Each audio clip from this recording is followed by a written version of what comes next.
Respected director sir, principal ma'am, all teachers and dear students, good morning. शेर की भाषा सीखना कब छोड़ोगे? बुद्ध। मैं बुद्ध आज से लगभग 2500 वर्ष पूर्व अक्सर एक कहानी सुनाया करता था, क्योंकि मैं जहाँ भी जाता था मेरे ना चाहने और सख्ती से मना करने के बावजूद लोग मुझसे धर्म पर भगवान बाबत पूछने से बाज नहीं आते थे। अब ईश्वर जिसके बाबत वे जानना चाहते थे उसके अस्तित्व तक से मुझे इनकार था, तो क्या जवाब देता? बस बार बार ईश्वर व धर्म बाबत पूछे जाने पर सबको एक कहानी सुना दिया करता था, और आज वही कहानी मैं आपको भी सुनाता हूँ। एक बार बुद्धिमान व्यक्ति कहीं से शेर की भाषा सीख आया। अब जब भाषा सीखी है तो शेरों के बीच बातचीत भी करनी होगी। बस वह जंगल में चला गया। वहाँ हर आने जाने वाले शेर से पूछने लगा कि भाई तुम्हारा धर्म क्या है, तुम कौन से ईश्वर को मानते हो? अब ये सारे शब्द ही शेरों के लिए नए थे, तो क्या जवाब देते? बेचारा बड़ा निराश हो गया।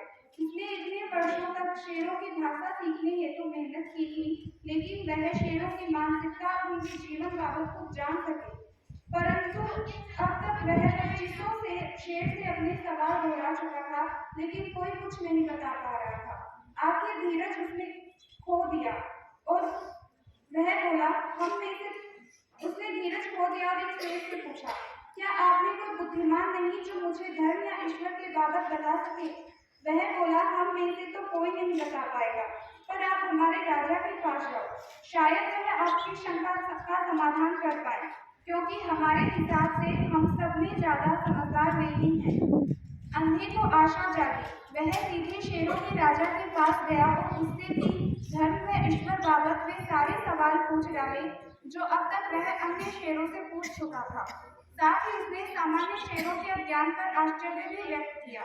कमाल शेर है, अपने धर्म और ईश्वर के बारे में कुछ नहीं जानते। इधर शेरों का राजा वाकई समझदार था। वह उसके सवाल और उसके हाव भाव देख बड़े जोर से हंसा।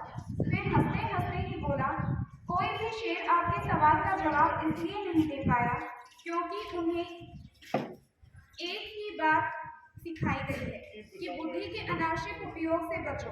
जब जितनी आवश्यकता पड़े उतना ही उपयोग करो, और हमें सामान्य परिस्थितियों में भी बुद्धि के उपयोग की आवश्यकता पड़ती ही नहीं है। प्रकृति ने हमें जो और जैसा बनाया है हम उससे संतुष्ट हैं, अपना सहज जीवन जी लेते हैं और सुखी हैं। इसीलिए ना तो हमें धर्म की आवश्यकता पड़ती है और ना ही ईश्वर की जरूरत महसूस होती है। सुना तो यह भी है कि मनुष्य को छोड़कर सभी प्राणी प्रकृति ने उसे जैसा बनाया है इससे संतुष्ट है, और हमारे ज्ञानी पूर्वज तो यह भी कहते थे कि क्योंकि मनुष्य अपने होने से संतुष्ट नहीं है इसलिए वे धर्म और ईश्वर को अस्तित्व में ले आए हैं, वरना बाकी प्राणियों में ईश्वर या धर्म बाबत कोई जानना ही नहीं चाहता। सच कहूं तो तुम मनुष्य बुद्धि का बेवजह कुछ ज्यादा ही उपयोग करते हो, इसलिए असहज जटिल और बनावटी जीवन जीने को मजबूर हो जाते हो, और जब असहज जीवन दुख पाते हो तो फिर यहाँ वहाँ आश्रय खोजते फिरते हो, धर्म का निर्माण करते हो और भगवान की खोज करते हो। इससे और परेशानी मोल लेते हो। समझ नहीं आता कि प्रकृति ने जैसा जीवन दिया है सीधे सीधे उसे ही सहजता से क्यों नहीं जी लेते हो? अरे भगवान का सबसे बड़ा वरदान ही जीवन है, जीवन ही धर्म है।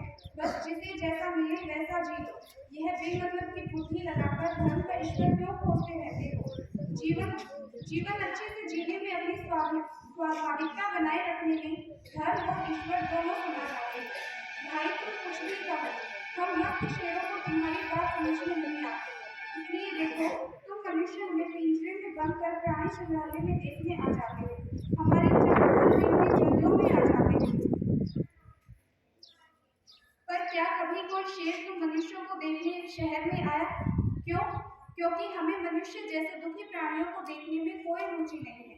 यहाँ तक कि जब तक जान पर न आए तब तक हम मनुष्यों का शिकार तक करना पसंद नहीं करते। डरते हैं कहीं उनकी मृत बुद्धि हमें धर्म व भगवान का भूत न पकड़ा दे, हमारे सहज जीवन को असहज न बना दे। ना बाबा ना, हमें माफ करो। साथ जो उस शेर ने उस बुद्धिमान व्यक्ति से कहा वही मैं आप लोगों से कह रहा हूँ। सारी चर्चाएं करो पर धर्म या भगवान की बात मत करो। समय तुम्हारा और मेरा दोनों का कीमती है। जहाँ आज हम जी रहे हैं वहाँ दूसरी 1000 चीजें जानने और समझने की हैं। पहले उन पर विजय पा ली, यह अच्छे से समझ लो कि धर्म में भगवान उनकी जरूरत हो सकती है जिन्होंने जीवन की सामान्य समस्याओं पर विजय पा ली है। Thank you.